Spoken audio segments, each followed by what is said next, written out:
आज बऱ्याच जणांचे गुरुपौर्णिमेनिमित्त मेसेज आले.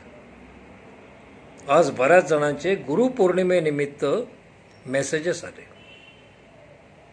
अरे बाबांनो, आज शनी पौर्णिमा नाही, गुरुपौर्णिमा आहे. त्यामुळे उगीच भलत्यांनाच मेसेजेस पाठवू नका. भलत्यांमध्ये भला मीही आहे. भलत्यांमध्ये भला मीही आहे. अहो, शनी वयाने कितीही मोठा झाला तरी गुरुची जागा नाही घेत. शनी वयाने कितीही मोठा झाला तरी गुरुची जागा नाही घेत. आता एक मात्र बारीक खरं, एक मात्र अगदी खरं, गुरुपेक्षा शनीच आयुष्यात काही शिकवून जातो. गुरुपेक्षा शनीच आयुष्यात काही शिकवून जातो. त्याची शिकवणी महाग पडते, हेही खरं. पण गुरु कितीही प्रबळ असला तरी शनीपासून फक्त विरक्तीच तुम्हाला सोडवू शकते. गुरु कितीही प्रबळ असला तरी शनीपासून फक्त विरक्तीच तुम्हाला सोडवू शकते.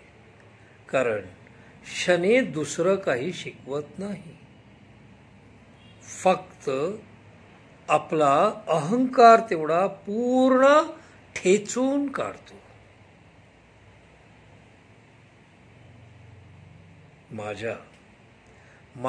मला भलतं सलतं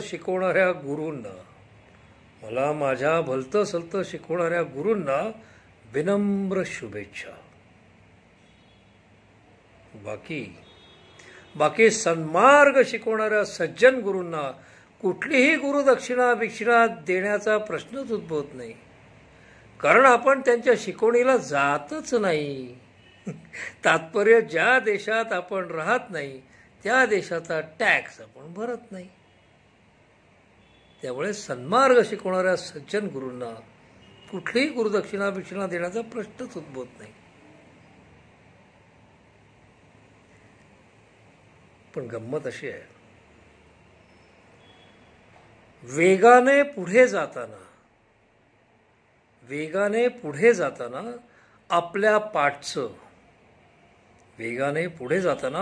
आपल्या पाठचं आपणच पाठी लोटलेलं बघायलाही आपल्याला आरसा लागतो. बघा, समजा गाडी चालवत चाललात तर वेगानं पुढं जाताना आपल्या पाठचं आपणच पाठी लोटलेलं बघायलाही आपल्याला आरसा लागतो. म्हणून सजीव असो की निर्जीव,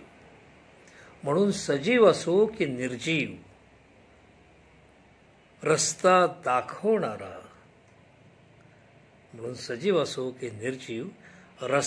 दाखवणारा किंवा रस्त्याला लावणारा कोणीही आपला गुरुच असतो. त्या सर्व गुरुजींना विनम्र अभिवादन.